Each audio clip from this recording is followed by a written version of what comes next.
Okay, well, it looks like it's just afternoon, and so we will go ahead and get started. My name is Keira Solon, and I am here to talk to you today about interviewing skills. For those of you who don't know who I am or know my background, just a brief introduction. I am an assistant professor at the University of Central Missouri. I teach in the business school, and my primary content area is business communication, and then also events management and event planning. But business communication is really where my academic expertise lies. So I've been here, gosh, I think this is my 5th time at KU Med School to talk to you guys about various different skills and various different sets of expertise as it relates to the job search process and navigating the job search. And so today I'm really happy to talk about my favorite topic of all the topics I talk about, which is interviewing skills. A little bit about the agenda of things that I'm going to go over today. I'm going to talk a little bit about the interview process, draw the distinction between what is typically a screening interview and what is typically a hiring interview, just so for those of you who are getting ready to be engaged in the interview process or maybe haven't been engaged in a while, we just have a frame of how the flow usually works. Of course, it's dependent from position to position, but how the general flow of interviews work. And then I will address some of the main questions that you're typically asked in the interview setting. So the questions that I would like to focus on today, that all-important first question that you're usually asked, which is the tell me about yourself question. I want to give information about how to answer questions that relate to your strengths or that relate to your weaknesses. We'll talk about situational-based interviewing, which is the tell me about a time when questions. We'll talk about what happens towards the end of the interview process when they give you the opportunity to ask questions. And then I will share some information about how to follow up and then just a couple of additional tips. Again, this is more a basic set of information. Interviews are very dependent from position to position, from profession to profession. And so knowing that I would be speaking to a fairly diverse population, I tried to capture the things that are universal. So that's the content that I'm really going to be focusing on today. If you have specific questions, I am more than happy to entertain those as well. You don't have to wait until the end. If I say something that sparks your interest and you want to have additional information, by all means ask, because I would like to share with you information as it is relevant to you. Okay? So, this is what we will be talking today. So first of all, let's just talk a little bit about the interview process. Usually when somebody says that they have an interview, the interview will fall into one of these two categories. The first category is a screening interview, and the second category is a hiring interview. So with the screening interview is typically exactly what it sounds like. They are just screening you.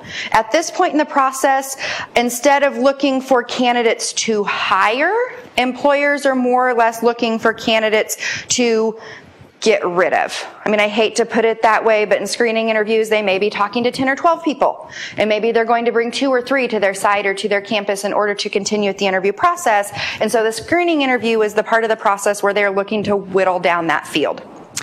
Screening interviews can be conducted in a number of different ways, but typically the screening interview is done with human resources personnel. It can also be done with the hiring manager and hiring committee, but it's not always done that way. Usually screening interviews are very, very short. 15, 20 minutes long is pretty average for a screening interview, and they're oftentimes conducted over the phone via Skype, FaceTime, Zoom, in some sort of an electronic fashion. Not always. Sometimes they will bring you to their site for a screening interview. But again, since the screening interview is really just more of an opportunity to start eliminating candidates, they typically don't ask for a huge time investment from the candidate, and so will often complete those from a distance. In the screening interview, the types of things that you should be prepared to talk about is you should be prepared to talk about yourself, which we'll talk about how to answer that question, but you should also be prepared to share the knowledge that you have over the organization and the knowledge that you have over the position. Because what they're really looking for in that screening interview is they're looking for people who seem like they might be a good fit. So maybe they have their 10 to 12 people they're talking to. All of those people, all dozen of those people likely meet their basic requirements. Okay, they're not going to waste time interviewing people that don't meet their basic requirements. And so what they're looking for in the screening interview is sort of that next level. Does this person really know what type of job they're applying to? Does this person really know what type of an organization we are? And have they taken some time to think about how their skills and experiences really fit with this organization and this position? Okay, so that's the screening interview. Again, usually 15 to 20 minutes. Be prepared to answer questions about yourself, your experience, their organization, their position, and then they may throw a couple curveballs at you. But knowing about the organization, knowing about the position is really the best way you can prepare for those interviews. So once you ace the screening interview and they decide, hey, yeah, this person does know what position they're applying to, and this person does know what type of an organization we are, and they seem to be a good fit, we'll go ahead and bring them into our organization. That's when you get into the hiring interview. And I think the hiring interview is the one that most people think about when they think about interviewing. That's you sitting in the boardroom with the committee. Okay, that's typically done in person, depending on your industry. So those of you in higher education, it may last several days. May last 45 minutes, may last 2 days. Not that, I mean, you'll be doing different things, not just sitting in the boardroom, obviously, for 2 days. But the hiring interview is the more intense interview, and that's where they're really focusing in to see if you are the exact right fit for the organization. Usually an organization will bring 2, 3, probably no more than 5, if they're hiring for one position, individuals into their organization. And so I always tell people when I coach them, when you get to the hiring interview, at this point, it's yours to lose. They're serious about you. How many people in here have served on hiring committees before, or selection committees? It takes a lot of time, right? It's a huge suck of your time. You have to go through the applications, you have to eliminate candidates, you have to do the screening interviews, you have to block off your whole day when you bring them to campus. And so if somebody actually brings you into their organization, they're very, very serious about you. And this becomes especially important when I'm working with college students, especially because sometimes they start to feel a little bit less than qualified or maybe almost fraudulent, right? Oh, this is my first job. Maybe I don't really know about accounting or, you know, the things that I'm trained to do. You shouldn't be worried about that because the employer's already decided that you are qualified. Otherwise, there's no reason for them to bring you into the interview, okay? So you've made it past the screening view. We're at the hiring interview. Typically, that's done at their site, at their location. It's highly likely that will be multiple people in the room. It may just be you and an interviewer, but more commonly, it will be you and several interviewers or a panel of interviewers, so be prepared for that. So once you are in the hiring interview, again, the things that I want to talk about are the main questions that are typically asked in interview situations. And the first question that you're going to be asked typically sounds something like, tell me about yourself. Now, the language might be a little bit different, but generally they are looking for a common set of information. So when we answer the tell me about yourself question, does anybody know? What do you guys guess? What are some of the things that you think that you would include in tell me about yourself? Your career. Your career, okay. Education. Your education. Professional experience. Professional experience. Good suggestions. What else? Passion. Potentially passions. Typically, the best advice for the answering the tell me about yourself question is to give a brief synopsis of your resume. So as you're preparing to answer this question, and you do want to prepare to answer this question in advance, go back and look at their job posting, go back and look at the application materials you submitted, and pick out the things that you feel are most relevant to that particular position. Now, when I give people this advice, I oftentimes get a little pushback and they say, well, they've already seen my resume, why would I just tell them that? Well, again, because when you are involved in a hiring process, you've seen lots and lots of resumes. And you need that candidate to come in to reinforce those experiences on the resume. So typically the things that you would start with in the tell me about yourself is exactly what our audience members have suggested, that you would include your education. You would include certifications or trainings that are relevant to the position. You would definitely include discussing or talking about giving an overview of any related work experience, or if you don't have related work experience, the work experience you've had that's prepared you for this next step. And then you can also choose to include some fun facts about yourself, some hobbies and interests and those types of things. You certainly can include that information, but don't spend the majority of your time there. Spend the majority of your time talking about the things that are relevant to the position. The advantage to including some of those fun factoids about yourself is that it does make you come alive and makes you become a little bit more of a person. But I would encourage you not to share anything that they couldn't legally ask you.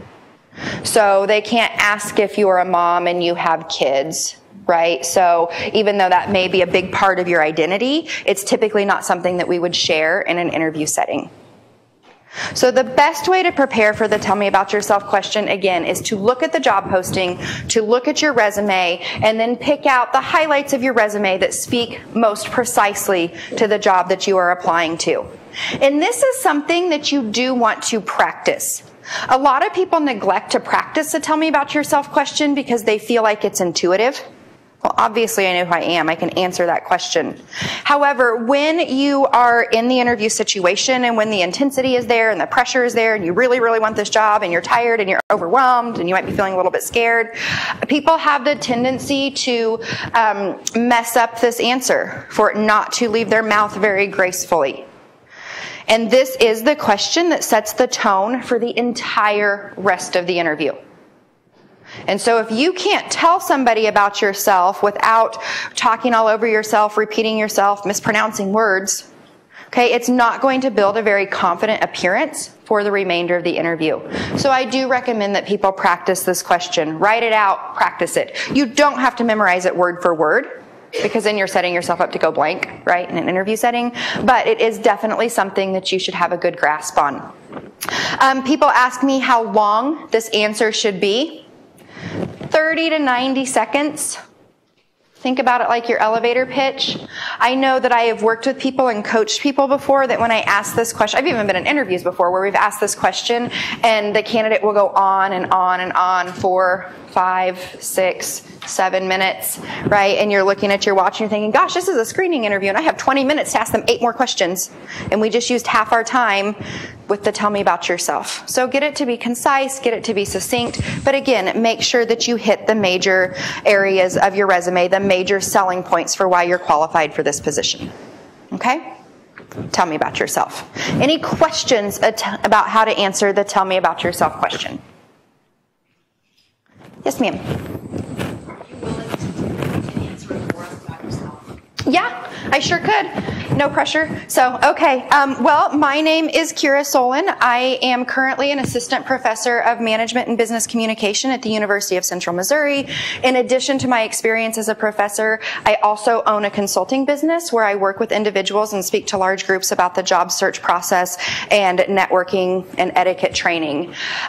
Some of the things that make me unique for this position is, as you can see, I'm currently professionally qualified, which means not only do I have the academic background that I need, but I'm also a practitioner in my field. Some of the recent certifications I've earned are my National Etiquette Training certification, and then I also have my bachelor's degree and my master's degree in communication from Kansas State University. Or it would be a little bit more polished than that, but that is the type of information that I would include. And then depending on the organization, I may also, like I said, add some of those fun facts. So I've been living in Missouri for a long time. Before that, I lived in Oklahoma for a long time. If I was interviewing here at KU Med, I would probably mention the fact that I was born and raised in Kansas.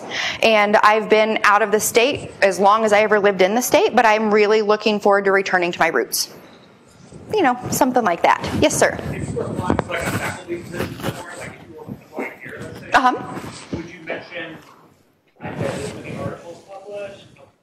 Would you mention I've had this many articles published? I've earned external funding? If that was pertinent to my position, I definitely would. I may not give you could give the number of articles. I would probably speak more specifically to my research stream and how it fits into the mission of the organization. And then if I did have a large, huge, impressive number, which I don't, but if I did, then I may be more willing to sell that particular number. Absolutely. But yes, for faculty positions, it's always a good idea to mention your research stream and to connect that stream to the needs of the department. I know recently I was involved in a hiring committee for a tenure track line in business communication, which again is my line. And in business communication, your background can be very, very flexible because it's business, but it's also communication. And I know that we had one candidate who was just phenomenal in her teaching experience, tons of publications. Her research stream actually could have been in line with what it is we do in my department, but she couldn't sell it that way. Her research stream was in disability studies, which is very, very important, how it matters to us as management department is it matters as far as policy, procedure, accommodations, and those sorts of things. But she was really, she didn't take what is essentially a social science and spin it the way that she needed to in order to be practical in a business setting. So that can be a very, very important part of your tell me about yourself. Any other questions? Okay, so we can all answer that. Again, the biggest piece of information I would give you, look at the position, look at your resume, pick out the highlights, and then most importantly, practice. Practice, practice, practice, practice, practice, because you don't want this to be the question that you screw up. Okay, it just sets things off on a poor tone. So, the next question that you should be prepared for. Typically in an interview, you will be asked strengths-based questions. They may be as transparent as tell me about your greatest strengths.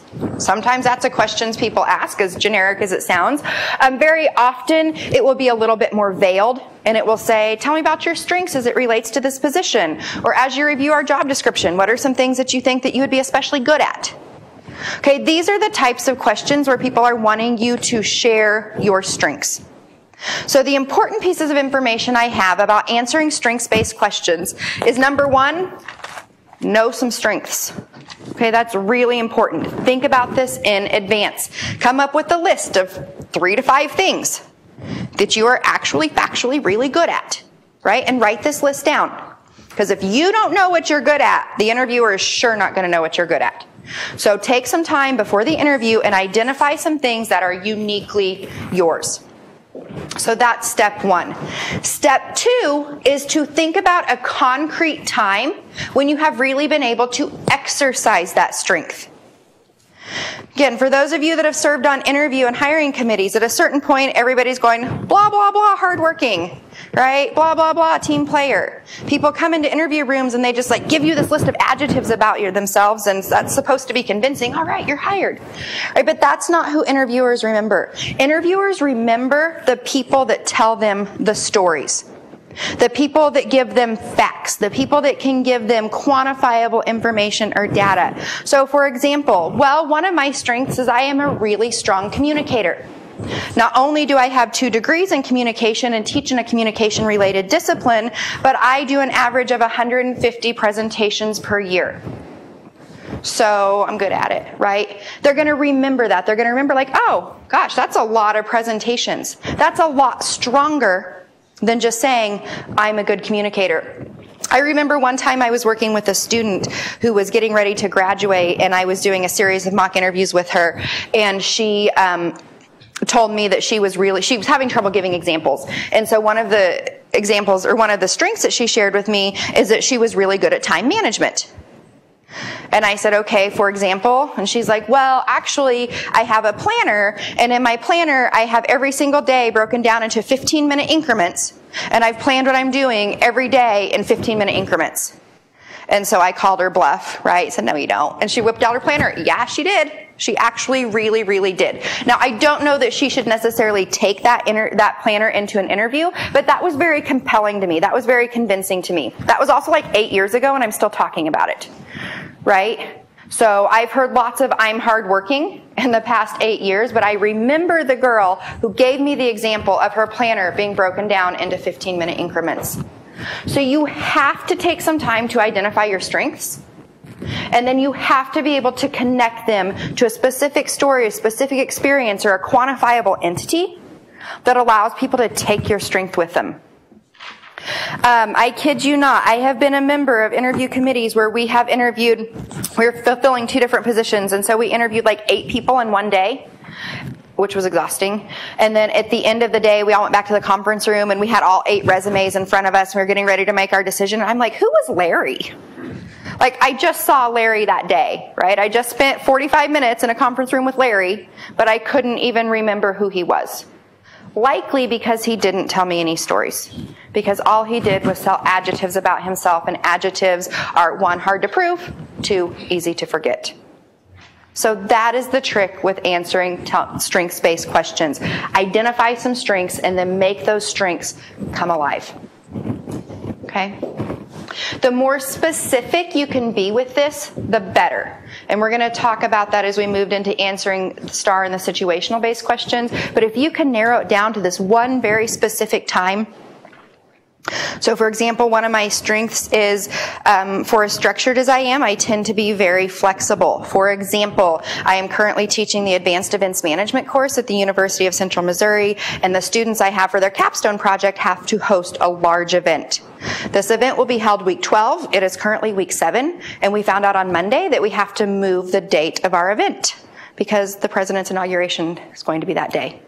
So even though we have out all of our publicity and all our ticket sales and everything, we have to move the date of the event. Because I am able to be flexible, I could rally my students, we could get things figured out, and now we're having our event on April 18th. Okay? I can be flexible. So again, think of those specific instances because that's what stays with people. On the flip side of the strengths question, you may be asked a question about weaknesses. I will also say you may not. Oh, yeah, sir.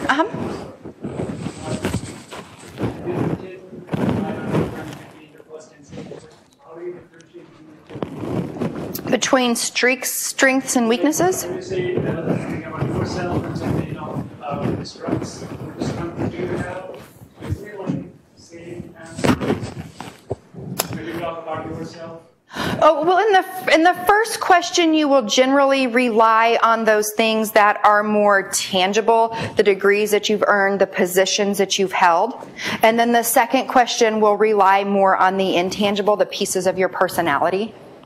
And so there may be some crossover there, but typically in the first question, you're giving kind of that biographical history. And in the second question, you're delving a little bit deeper into your personality characteristics, which likely have allowed you to be successful in the positions that you've been in, but you'll pick out those few specific things. Does that answer your question?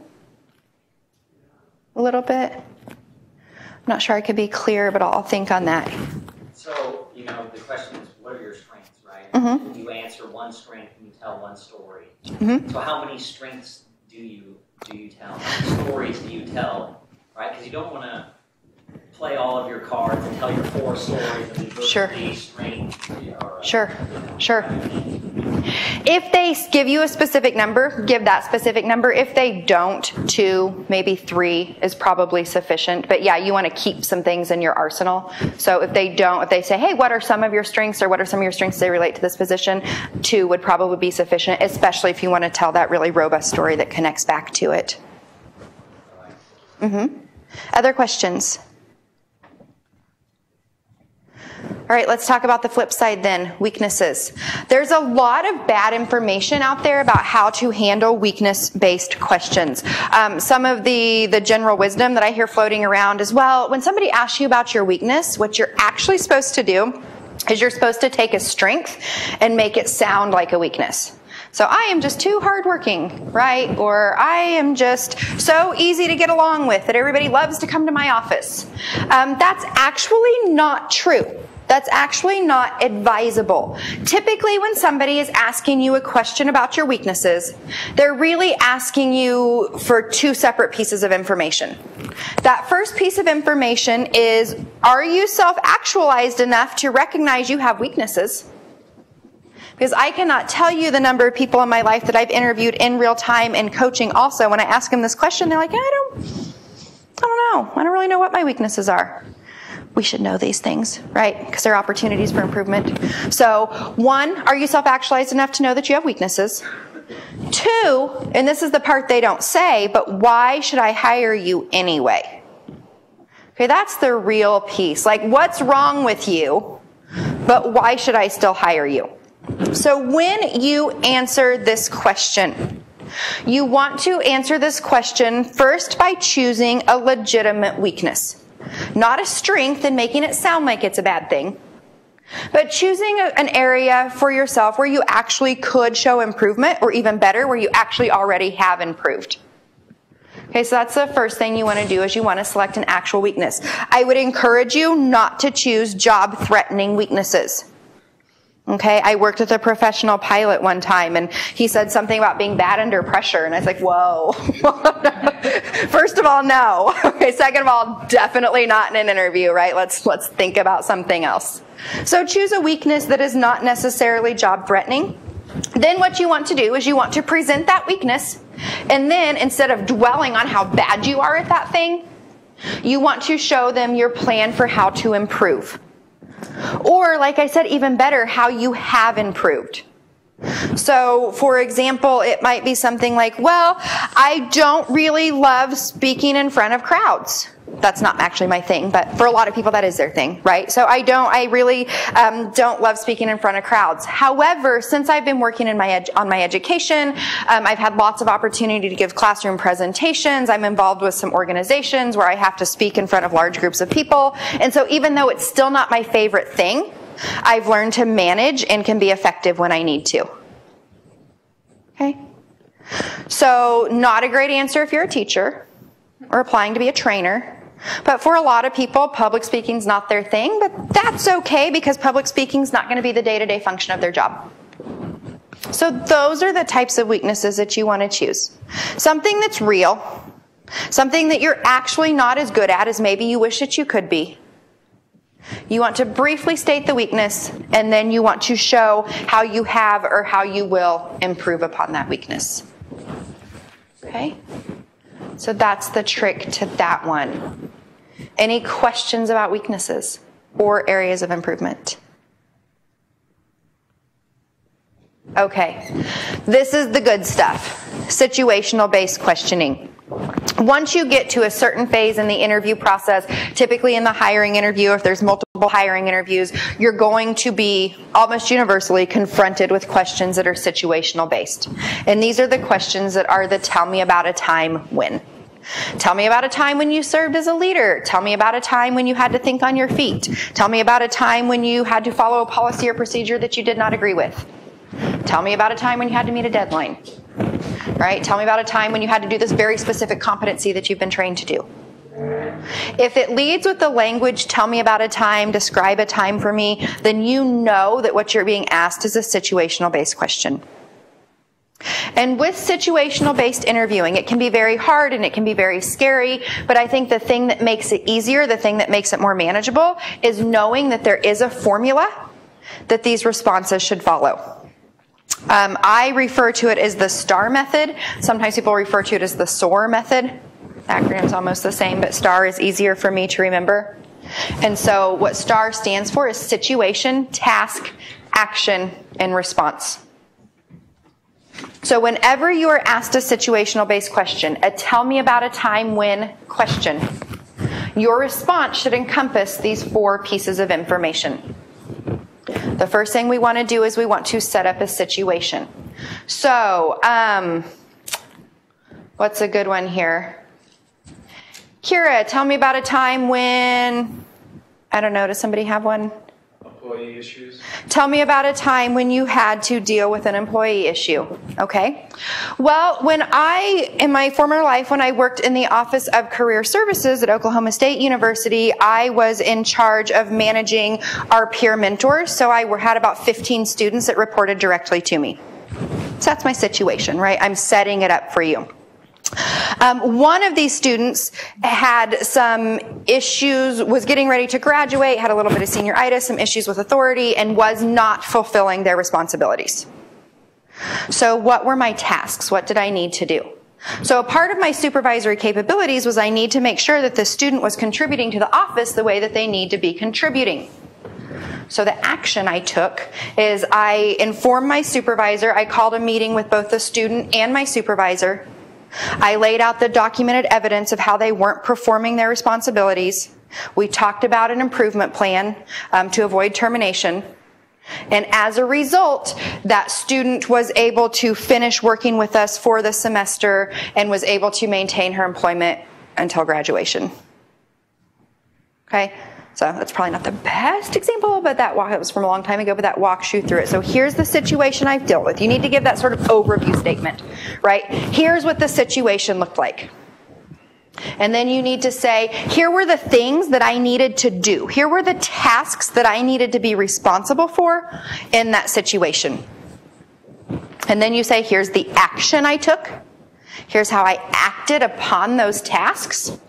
And then very, very importantly, and this is the part that a lot of people forget, the R, the response, the result. Here's what happened. And a lot of people forget that when they're answering the situational-based questions. They'll tell you, here's the situation, the task, and the action. But then they won't give you the result. And so then I got an A on the assignment, or so I was promoted, or so the event wasn't great, but my students learned a lot. What happened? What was the result? Because if you don't share that result, it leaves a lot of people hanging. It also doesn't necessarily show the effectiveness of your decision making. Situation, task, action, result, response. It stands for both things. The biggest mistake, other than not including the response, the biggest mistake that I see people make when they answer situational-based questions is they don't go specific enough. That they tend to talk in generalities and they tend to be very vague, right? See head nods, you've seen this before. So somebody will say, tell me about a time when you dealt with a problematic employee. Well, I usually don't have too many problems with my employees, but when I do, I prefer to approach the situation head on and get it under control. Okay, but tell me about a time when you had an issue with a problematic employee. In giving these general statements about how I usually handle things, it's not the worst possible thing you can do, but again, what it does is it takes away from your ability to be memorable. You're losing the opportunity to tell the story. And the story is where you stop being that two-dimensional piece of paper that you submitted for the interview and the three-dimensional person that they're going to hire. The story is what makes you you. The story is what shows your judgment. The story is what shows your reaction. The story is what shows who you are to work with as a colleague. And these are the types of things that we're trying to figure out in an interview. So if we stay up here on the cloud of, well, how I usually operate, then it becomes as vague or as general as saying hardworking, right? And throwing out those adjectives about ourselves without actually backing it up. The best way to prepare for situational-based interviewing is to think about some of the experiences that you've had in your professional life that you really feel like speak to who you are as a professional. These can be victories, these can be challenges, these can be new initiatives, but I typically, when I'm coaching people, I encourage them to try to come up with a list of 10 things. 10 things they did, 10 things they were a part of, 10 things that they accomplished, 10 challenges they've had, not 10 of each, but a body of 10. And to think through each one of those stories and to bring them prepared into an interview, write some notes into the margin of your portfolio. I know when my husband was interviewing for more senior level management types of positions, he had all these different mergers that he'd been a part of, and he had the name of each merger written in the margin. So he could remember that when he was asked those questions, because all the questions were the same. Leadership, management, leadership, management. So he had to keep pulling different samples. So think about 10 experiences that you've had as a professional or a student, okay, if you're on the cusp of transitioning, that really define who you are and how you work as a professional.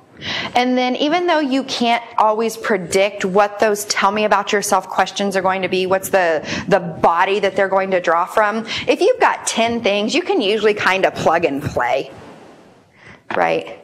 You can almost always, if you have those 10 experiences, you have a little bit of notes written to yourself, you can choose one of those things and plug it in to answer the question that they're asking you.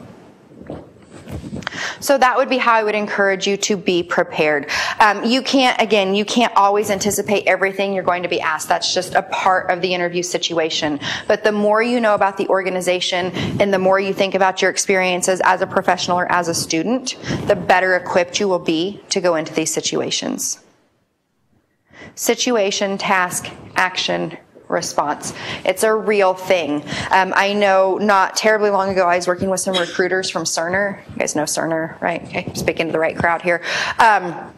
And when they're hiring new employees on at Cerner, like direct from college type employees, there's a series of 3 interviews that people go through. The third interview is a behavioral based interview where it's made up exclusively of these situational based questions. And on the recruiter's feedback forms, they have the question listed, then they have the STAR. The question listed, then the STAR. And they're recording what the candidates are saying, in written notes, not audio recording, but written notes, what the candidates are saying in response to each level of that question. because it's a very real formula. And again, what it's telling people is it gives them information about your judgment, about your behavioral response, and how you handle situations. Okay? Any questions about this?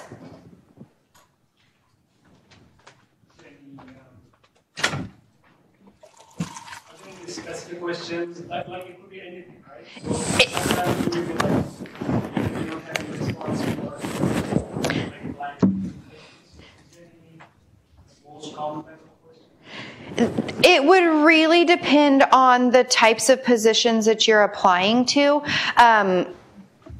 If you are looking at moving into positions of increased responsibility and managerial roles, then it's going to have, generally, the questions will have to deal a lot with leadership, making quick and critical decisions. If you are working in more of a people-facing, patient-facing, client-facing type of position, then likely they will ask about human interaction. Tell me about a time where you've had a difficult customer or client, coworker, patient. Tell me about a time when you have had to think quickly and respond quickly. If you're working in a communications-based position, it'll have a lot to do with deadlines. You really don't know, which is why it's really important that you collect a body of experiences, a body of things that you've been exposed to, and you're prepared to talk about your profession in that way. Most of us can come up with things when we've been asked, but sometimes, like you said, you go blank, or it's like, whoa, I really wasn't anticipating that, so I'm not entirely sure. If you find yourself in that situation where they ask you a question that you were either completely unprepared for, maybe you were prepared, but your mind just went, like you don't know anymore, right? A really good strategy towards handling that is, number one, acknowledge that it was a good question. Gosh, that was a really, really good question. It's going to take me a minute. And sometimes just making that acknowledgement of, hey, I need some time to think, it lightens the pressure a little bit in the room, and everybody's not just staring at you, right, waiting for you to respond. They understand that you need some time to think, so they're going to write their notes or check their phone or do whatever they're doing, they probably shouldn't be doing, and give you some time in order to formulate your response. It's okay to take time to think about the answer to an interview question. Matter of fact, I would encourage you to take some time to think about the answer to an interview question. Because if you are really being thoughtful about the content that you're presenting, then you're likely being authentic. And people sitting on interview committees would much rather somebody give authentic and truthful answers than giving a canned response. So yes, we need to have some body of information prepared so we have experiences to draw from, but if it takes you a while to really search through your experiences and connect to the question you're asking, that is just fine. Don't ever hesitate to take time to answer a question in an interview. I know it feels intense, right? Because they're just looking at you and they're just waiting and you're on the spot. But again, thoughtful responses come from thoughtful candidates. And people like to hire thoughtful workers. Now, if you've taken the time and you still really just don't know, right? I really can't think of an example of that. My brain is all jumbled and now I'm about to hyperventilate because I'm really scared about that question you asked me. It is okay. It's not preferred, I want to say that, but it is okay for at one point in an interview to say, gosh, that's a really good question. I'm just not thinking of anything right now. Can we revisit this later in the interview? Okay. Don't do that just to do that. It's best to keep that card in your back pocket and hope you never have to play it. But if you find yourself really not able to answer a question, it was a situation you're completely unprepared for and you're drawing a blank, no matter how hard you've thought about it, you can ask them to table the question and return to it at a later time in an interview. They may or they may not. But that's a far better response than just saying, I don't know, and leaving it there. Does that help a little bit? Any other questions? Okay. So, do you have any questions for us? This is commonly asked at the end of the interview. Once they've gotten you through all the grueling, tell me about yourself and your strengths and your weaknesses, and tell me about a time when you did this, and a time when you did this, and a time when you did this. Do you have any questions for us? It's very, very important at the end of an interview that we actually take the time to ask the interviewer questions. If we don't ask them any questions, what it seems to indicate or what it feels like to the interviewer, the interview committee, is that you're no longer interested in the position, or you weren't really that thoughtful about the position to begin with. So I've been on interview committees where we've had dynamite candidates, and we get to the end and they say, is there anything you want to ask us? They're like, no, I'm good. And then we're in our deliberation later on. It's like, well, we liked him or her, but they really didn't seem that interested. Okay, and somebody that was eager got the job, so we want to work with people who want to work with us. So it's really, really important that you actually have questions prepared. So what types of questions can you ask? Well, that's a good question, Keira. The types of questions that you can ask, first of all, you can ask the things that you really want to know. There might be information out there. I know when I first interviewed at a different college campus, one of my questions was, where do I park? Right? If I get this job, like, where would I actually park? Because I'm at a building in the middle of lots of buildings. I don't see any parking lots around. So that was a practical question. That was something I wanted to know. But the types of questions that you should be asking, in addition to the stuff that you really just want to know, the types of questions that you should be asking are, you want to ask questions that you cannot easily find answers to online. So like, what do you do here? Not a great question. Who are your competitors?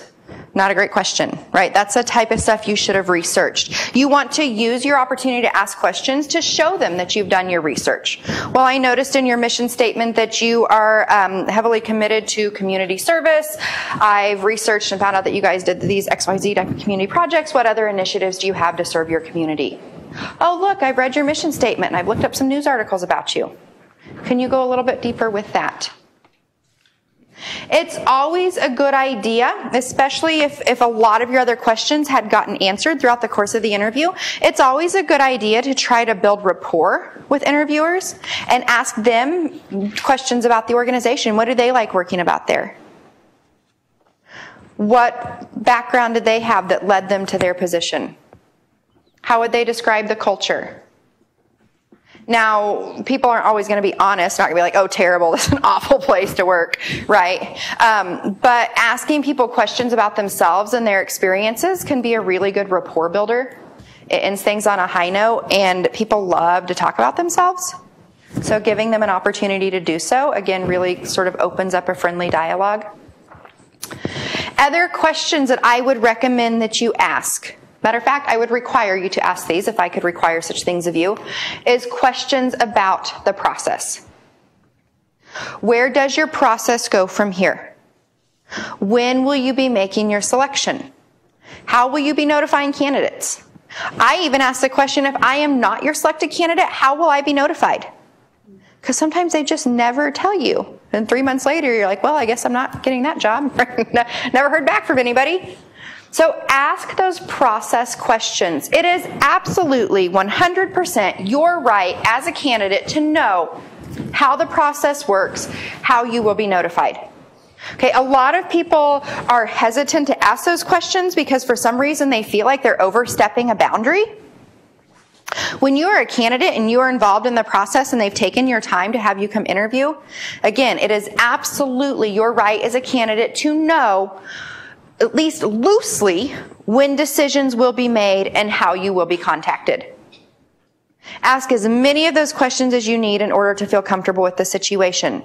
Okay, so you'd like to have your decisions made by the end of the month. If I haven't heard anything by March 2nd, who should I call? Can I get their phone number? Can I get their card? Can I get their email? How should I follow up? If you are just looking to make a general career transition and you found this good job, oh, that seems like a good job, I'll apply, this information is still really important. But if you are out there focused on the job search and you are interviewing multiple different places and applying multiple different places, this information is critical. Especially for students who are getting ready to graduate or people who are looking to make a career change, because you may interview 3 or 4 different places and you may have one place that you'd really like to work and a couple places you would work. So you need to know what the processes look like because you might be getting multiple offers and you might need to juggle. That would be awesome, right?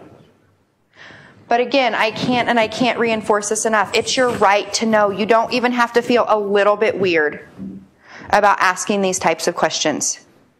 Ask the process-based questions. It will save your sanity. Because what's going to happen is you're going to nail the interview, right? And you're going to get out to your car and you're going to call your mom. And you're like, yeah, it went really well. And your mom's going to be like, great, when will you know? Oh, I don't even know, or I have no idea, so I'm going to look at my phone for the next 6 seconds for the next week and a half, right? Because I'm expecting somebody to call me at any point in time. For your own sanity, ask those questions, okay? So how to follow up. It is very, very important to follow up after you have an interview. Again, I have been on committees before where the follow-up was the tipping point. How we follow up depends a lot on how the process is moving, and that's another question you want to ask. So if you ask those of us that work in academia, right, and you say, when will you be making your decision? Oh, sometime before spring break, right? I don't know, 3 weeks from now, maybe, I don't know. Okay, then you probably have time to go home and actually write a thank you card, because they don't seem to be in a huge hurry. So you go home and you write an individual thank you card to every person that you met with that day, and that is a really awesome, nice, classy touch. For those of you who are thinking about going into industry or in industry or positions that need to move a little bit more quickly than academic positions, they may be deciding on Thursday. So you had your interview today and they may be deciding on Thursday. Now you don't really have time to go home and write a thank you card and send it in the mail because they're going to be making their decision by Thursday. Then it would be most appropriate to follow up via email. Usually the rule of thumb, and I don't even know who wrote this, I don't know who wrote a lot of these rules, but this one is especially obscure, is that if you are doing handwritten thank you notes, that you should write one for every single person you interacted with that day. Whereas if you are sending emails, you can send the same email to everybody on the committee. Which I personally don't. I like to take just a little bit more care than that, but supposedly that's supposed to be okay. I don't know if that's the difference between manually writing the same thing over and over. It feels less authentic to just adding people to the to line. I don't know. Either way, you need to follow up with people. In the follow-up, you want to express your appreciation for their time. And then what you really want to try to do is you want to try to mention something specific about the interview. So I really appreciated the way that you asked me so many questions about leadership. It shows me that your values and my values are very much aligned when it comes to leadership. So think about the type of stuff that you discussed. Instead of just being generic and say, thank you for your time, I'm really excited about the opportunity to communicate with your organization, I hope to hear from you soon. That's an okay framework, but then put some details in there from the actual interview. So again, it sparks their memory and it shows that you are sincere and that you are sincerely pursuing the position. So if you have time and readable handwriting, I would encourage you to write an actual thank you note. Very often, though, you don't have that kind of time. The decisions are being made very, very quickly after the interview. And so in that case, you would want to send an email once you got home and settled and had a little bit of time to debrief. But I would encourage you to do it within 12 to 24 hours. So with this email, you said just like add people in the two lines? Supposedly, that's the conventional wisdom out there. I think it's a good idea to be personalized. The danger you run with being personalized, so let's say there were 8 people on the committee. Do I have 8 unique things to tell each one of those people? Or is it better for me to send one email to the committee that lists several different unique things from the interview? So it's up to you to decide that. Again, the conventional wisdom out there is if you're sending an electronic message, that it is okay to send it to multiple individuals. If you're sending a handwritten message, that you would want to send it a unique one to each individual. The caveat there is if you met with individual people throughout the day. There's that too, right? Because somebody may have taken you to lunch and somebody may have given you a tour of the facility and that type of stuff. And then you do have individual content that you can discuss with them. That's very good. Any other questions? Whatever you do, follow up. Even if it's the most generic email you've ever sent in your life, which I'm not recommending, that's still better than not following up at all. Because following up, it puts them, it shows, one, that you do just have appreciation for the process, that you're interested in the organization, and it brings you to the front of their minds again for when they sit down to make the decisions. Okay. Would you recommend to send out emails saying like the same day or the next day to Friday because they all kind of just these sort of process? Sure. I think that it's okay to send it out the same day. I would give yourself a second to debrief and reflect. So don't do it when you're high on adrenaline and you're sitting at the car in the parking lot, right? Because again, you do want to make sure that it is sincere and authentic. So give yourself some time to come down from the interview. But if your interview's over at 2 o'clock that afternoon and you want to send it at 5 o'clock that evening, I think that that's perfectly fine. Again, as long as you've given yourself accurate time for reflection and you've had some time to really think about how you felt about the experience. Because usually right when we finish an interview, we feel like we're on cloud nine, unless it went horribly, right? That was awesome. I nailed it. I'm not stressed about that anymore. This is cool. This is going to happen. This is going to work for me. And so we want some time to work our way down from that momentum so we can put together coherent thoughts. Last thing, couple of tips. Just I know that that we're drawing close to the end of our time, so some things that I wanted to make sure that I mentioned. What to wear.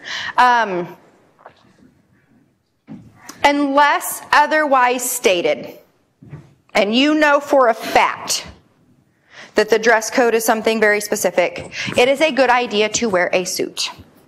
And if you don't have a suit, it's a good idea to wear the closest thing you have to a suit. That generally includes a blazer. Okay, and I get pushback sometimes from people, well, in my industry, they don't wear suits. Oh, a lot of our industries, they don't wear suits. And you may be the only person at the interview in a suit. But that's cool, right? Because they have the job and you want the job. So generally speaking, if you plan on being out there and hot and heavy in the interview process, I would encourage you to get a suit at a minimum, slacks and a blazer. And again, if you don't have that and you have an interview tomorrow, men, a button front shirt and a tie, women, slacks and a cardigan. The closest thing you have to a suit is what you should wear to an interview. When to arrive. Typically, you want to be at the interview location 10 to 15 minutes before the interview starts. Any earlier than that can be a little creepy, right? Because people are going about their day. They're trying to finish the things that they needed to finish before they go into the interview process. Do know that once you arrive and you check in and you say that you're here, even if they haven't come up to get you or to greet you or to bring you back to where they're hosting the interview has started. People are watching you through their office windows, right? And they're looking at you. So do yourself a favor and don't check in more than 10 or 15 minutes. But then once you do check in, you want to make sure that you're sitting with confident posture. You want to make sure that you're not just slouching, reading on your phone. Matter of fact, I would, at that point, make sure that your phone's away. You can study your resume. You can study your interview notes. But you want to appear eager and you want to appear like you're already engaged in the process, even if you're just waiting for somebody to get you. You don't want to have to turn off that YouTube video when somebody walks up to greet you. Okay. If you're interviewing somewhere complicated, like a university campus or a medical campus, and it may take you a while to find out where you're going, I would encourage you to arrive as early as you need to feel comfortable. I know even the first time I came here to speak, I got here almost an hour early. I didn't know. I'd never been here, right? And so I kind of found where I needed to go. I was going to meet Jenny at the front of Murphy Hall. I found it, and then I went back and I sat in my car for 40 minutes. And it wasn't an interview, but kind of an interview, you know? So if you're worried about finding your way around, it's okay to get to the location earlier, but don't actually check into the interview and say, I'm here, start judging me, until 10 to 15 minutes before the interview is scheduled to arrive. Remember, you want to stay focused on who you are as a professional. That is who they want to hire. And in a good interview, sometimes things will start to feel relaxed and sometimes things will start to feel conversational. But you want to make sure that you are maintaining your focus on who you are as a professional. All those cool, fun things about you as a person, that's awesome. They get to discover that after they hire you. But in the interview, your focus is your professional preparation and your professional experience. And then finally, what to bring with you. I would recommend bringing a portfolio. I would recommend bringing copies of your resume, printed nicely on resume paper. That's very old school, but people love it. Yes, they will probably have a copy of your resume in front of them, but it will probably be photocopied and it won't look so great, and you may have some updates that you've made. So bring nice, crisp copies of your resume. I would encourage you to bring 10. It's probably way too many, but better too many than not enough. And then bring any notes that you have. And again, it's okay to have prepared notes going into an interview. Interviewers love that. If it looks like you took the time and you were thoughtful and you researched things and you wrote things down, that's really, really important, again, because it shows that you're thoughtful and you're intentional about applying for the position. So bring your notes in your portfolio. Other than that, you don't need to bring a lot of stuff. Don't bring lots of bags, okay? Women, I know that this can, and maybe men too, I know from the experience of a woman that sometimes this is hard because I have my big purse, right? And then I have my portfolio. In that case, I would take my keys out, put them in my portfolio, and leave my purse in my locked car. Because I don't just want to carry a bunch of stuff with me. It makes it difficult to maneuver. You may be in small spaces. You might forget your stuff. You may need to go on a tour. So be minimal, but bring something to write with. Bring the notes that you've prepared, and then copies of your resume is typically all that you're going to need unless otherwise stated. So those are my fun tips. Any other questions? They take you out to dinner. Any suggestions? Yes, order things that are easy to eat is one suggestion I would have. Stay away from finger foods because they make you greasy. Your fingers. Also something that, and you probably know this, but I just want to reinforce this. If they invite you out to dinner, they are paying for dinner. Just period. You don't even have to pretend, right? Like, oh, here, I can get this. No, they are paying for dinner. And if they're not paying for dinner, don't work there, right? If they can't pay your $14 tab at Applebee's, then you need to find a different location to work. No alcohol. Even if they are drinking, and they might be because they're out with their colleagues and they're encouraging you to drink, my recommendation would be to not, because you're the one interviewing. And even if it sure would be nice to loosen up a little bit, right, that's probably not the time. If you don't know what to order and they make you order first because they like to do stuff like that, it's nice to ask people what they would recommend. And even if what they would recommend is not necessarily something that you would want to eat, look at the price point of what they recommended and try to choose from that general area. You don't have to order the cheapest thing on the menu just because it's on their dime. I would also encourage you not to order the most expensive thing on the menu unless every other person at the table's ordered that and you want the surf and turf too, right? So, but choose things that are generally easy. Also, keep in mind you're probably not going to be doing a lot of eating. They're going to be asking you questions, and so take small bites. Be prepared to leave hungry, right? Have some snacks back at your hotel room, because very often when you're the one being interviewed at the dinner table, they're eating and you're talking. So a side salad's probably sufficient, right? It's all you're gonna have time for. So good question. Does that answer some of, any other questions? What's the difference between resume and CV? Oh. Excellent. A resume typically establishes your professional identity, while a curriculum vitae establishes your academic identity. So if you are looking for a job in an academic realm, the CV is going to be what you need. Not only will it have your education and your work experience on there, but it typically also has your publications, your service, and the other pieces of information that are valued in a university setting.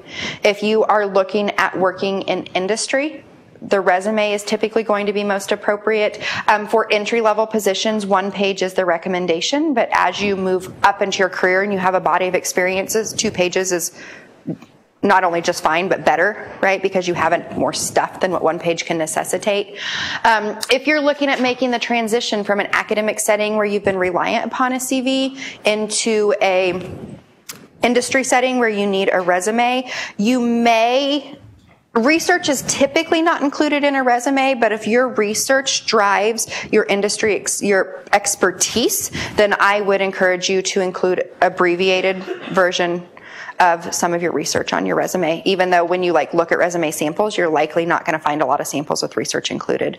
But oftentimes when people make the transition from academia out into industry, their research has been what creates the foundation for their knowledge, and so we still need to talk about it a little bit. Does that help? Any other questions? And, go ahead. No, go ahead.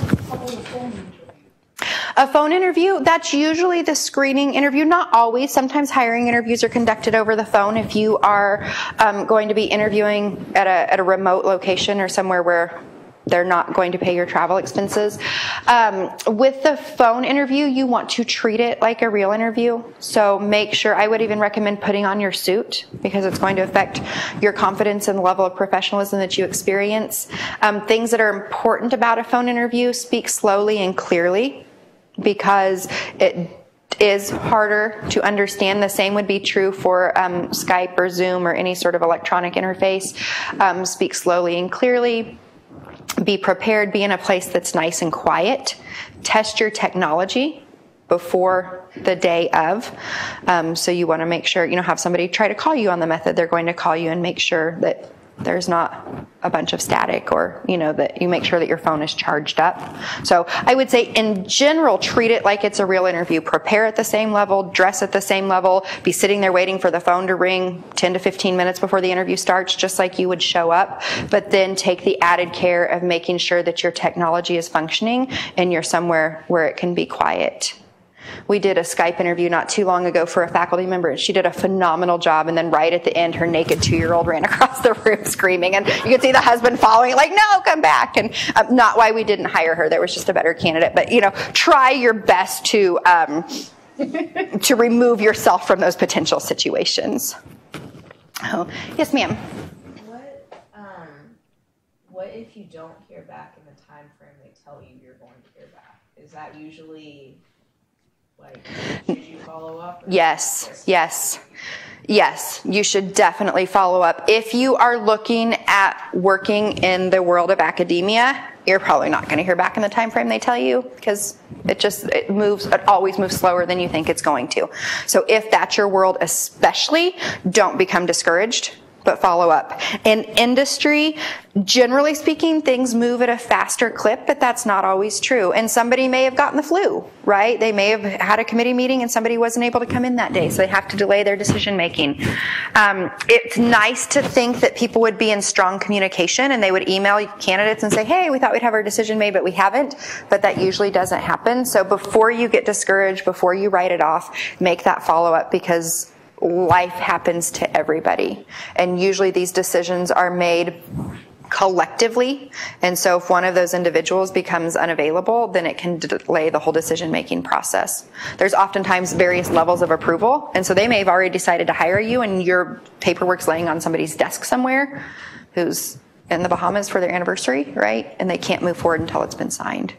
So I guess how soon after that time period that they've told you may hear back? How soon after that? That's a really good question. If the interview hasn't happened yet, I encourage you to ask that question specifically. Okay, you want to make your decision by the end of February. At what point would it be appropriate for me to follow up? If the interview's already happened and we've missed the opportunity to ask that question, I would say give them within that next business week. If they say they'll know by Friday and it's Wednesday of the next week, and you still haven't heard, it would be appropriate to follow up, absolutely. And that's another reason why it's really important to gather contact information as you go, because you want to be able to connect with the right individual. And so those are all, again, if you haven't had the interview yet, those are all questions that are absolutely within your right to ask as a candidate. How should I follow up? When should I follow up? If I don't hear by this date, who should I follow up with? But yes, before you start thinking you didn't get the job, definitely follow up because things get delayed all the time. At what point do you bring up benefits and pay? That's a really good question. There's some different lines of thought on that. Typically, in a best case scenario, for you to bring up benefits and pay, so they haven't asked you, but you're asking them, you're going to have the best chance of negotiation once they've made the offer. So it's best to try to delay until that point. Now, realistically, they may bring up benefits and pay before they make you the offer, and so you need to be prepared to have that discussion at any point in time. If they ask you during the screening interview, so at the very, very beginning of the process, you want to have a broad range in mind that you can give them. If you're getting ready to go into the hiring interview, and you have a decent understanding that this is the last step before they make the job offer, you're going to want to have a much more specific number in mind that's researched based on market pay and your individual value. So try not to have that conversation, but screening interview, you want to have a range prepared. Hiring interview, you want to have a specific number that's probably a little bit higher than what you'll settle for prepared. And then, but best case scenario, so it's slow walk it. After they give you, like, you haven't talked about it, after you get an offer letter, to be like, oh, absolutely. okay. Absolutely. Yes. I would encourage you to. And they may say no, but you tried, right? Absolutely. Shall we respond something if we get rejected? If you get rejected, do you need to respond? You certainly don't have to, but you can, especially if it was an organization that you still have interest in and maybe the timing just wasn't right. Or the candidate pool just looked different. You don't have to respond, but you certainly can say, thank you so much for notifying me. I still enjoyed my experience. I look forward to further opportunity. You absolutely can make an expression of goodwill. That's the only type of response you should make, though, right? It shouldn't be like, how dare you? I'm the best candidate out there. But yes, you definitely can if you want to respond in kind, especially if they reach out to you personally and it's not an automated HR system. That says a lot about their hiring process and how they valued you as a candidate. So I would encourage you, if you feel like you can be gracious, to respond. I want to say I really appreciate you coming out here. Oh, thank you. A lot of information. Good. Of that. But my question is, how do you mention volunteer work when a position requires community involvement, or you want to show that you have volunteer work and you want to place that on your CV? Is there a particular way you can present it in the best? I would probably, if you know that that's a value of the organization and you know that it's something that is really bringing you exceptional qualification as a candidate, I would put it right in the tell me about yourself section. I would give them the education, I'd give them the brief work history, and then say, you know, I noticed on your website that community involvement is a big value of yours. As you can see from my curriculum vitae, my resume, here is some of the community involvement I'm currently engaged in. I would bring it up. If you know that it's something that's important to them and you know that you align with that, I would mention it at the very beginning. And then as you're going through that situational-based questioning, the responses that you give, the stories that you tell, some of them can certainly relate back to that volunteerism. It doesn't have to be paid experience to be good experience. Does that help? That's perfect. Great. Any other questions? Also, if I have some collaboration with the faculty member over there through the work, or I know somebody personally who works there, should I mention it? You absolutely can. And again, that may be something that you want to mention in the very beginning. I found out about this position through XYZ, who's a collaborator of mine on some research I'm working on, and I've heard good things. You definitely can put that in that. If you want to do it right at the beginning and then tell me about yourself, it gets it out of the way and it builds that framework as well. Personal brand is also can mention that, if not really collaboration. You certainly can, absolutely. I know at the University of Central Missouri where I work, my sister actually just got a job there as a faculty member as well, and she led with that information, not necessarily because of who I am, but because it showed, one, that she knew what she was getting into, right, that we're a mid-sized, moderately selective regional institution, and she understands what that means.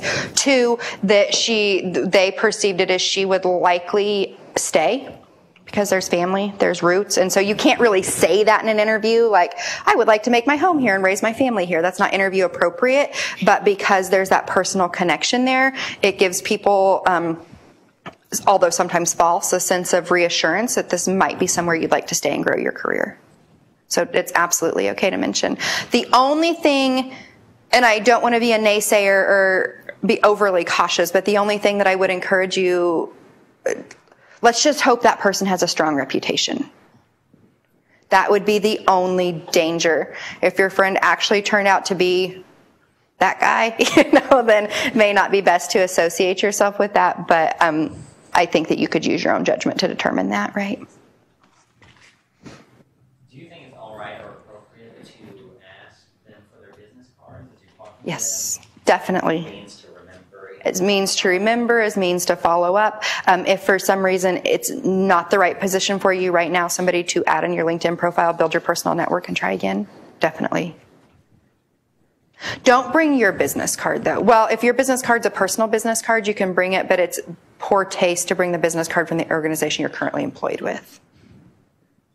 Can you actually touch a little bit on social media regarding before the interview? Because often, a lot of times, people will try to look you up. Or people will definitely look you up. Yes, everybody's going to Google you. So they're going to try. They're going to try to find your social media somewhere. The nice thing about the prevalence of social media is that there's actually fewer rules now than there used to be when it first became a thing, because there's a lot more common sense associated with social media usage. Put as much stuff on private as you can. So they will probably try to find a picture of you anyway, just so they can sort of visually identify who you are. So if you're talking about Facebook, Snapchat, Instagram, the fun social media, try to put as much of that on private as you can, and the things that are public facing, try to make it as professional as it can be, or at least not offensive, right? So kind of neutral, mainstream. On the other side of that, your LinkedIn profile.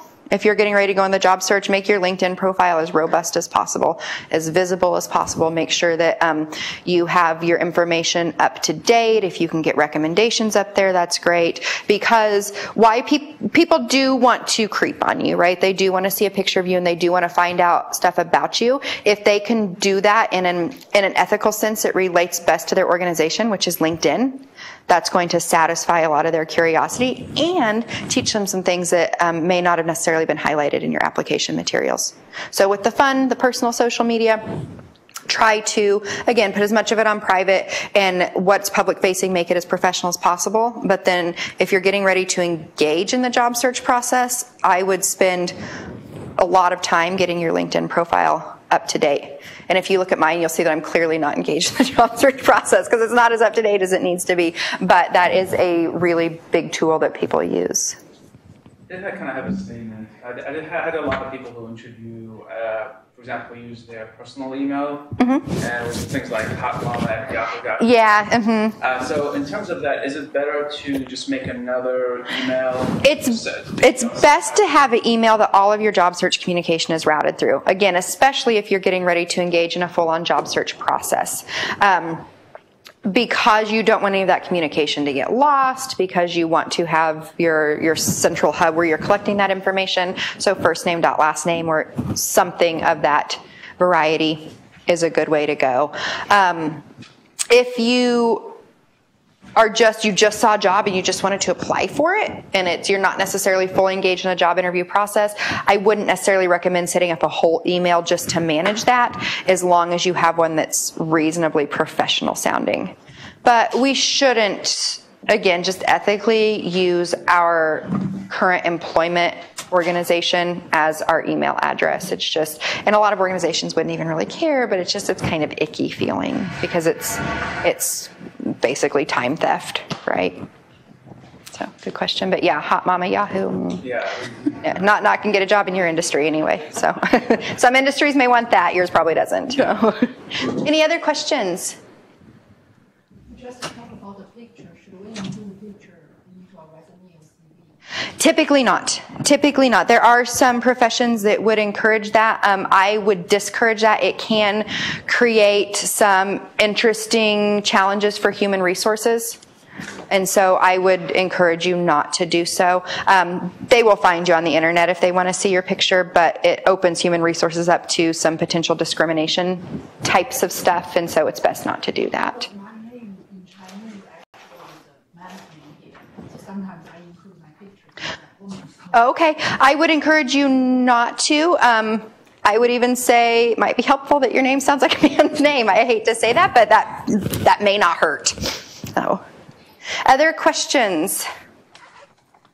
You guys have been awesome. I have some business cards that I will put up here at the front. If you want to take one, don't hesitate to reach out to me. If you have other questions along the way, Jenny also has my contact information, and I have lots of people follow up with me after workshops that have thought of stuff that they wanted to ask that they didn't ask at the time, and I'm always more than willing to address any questions that you have. So, right? Okay, thank you. I also just want to give we do offer mock interviews through our office, so if you do have an interview coming up, we offer one-on-one mock interviews. We also have some kind of group sessions coming up. So if you need any information about that, I can email. I'll email that out. This is kind of an aside, but please feel free to contact us if you are interested. Thank you guys for coming today. There's cards if anybody wants one. Thank you so much.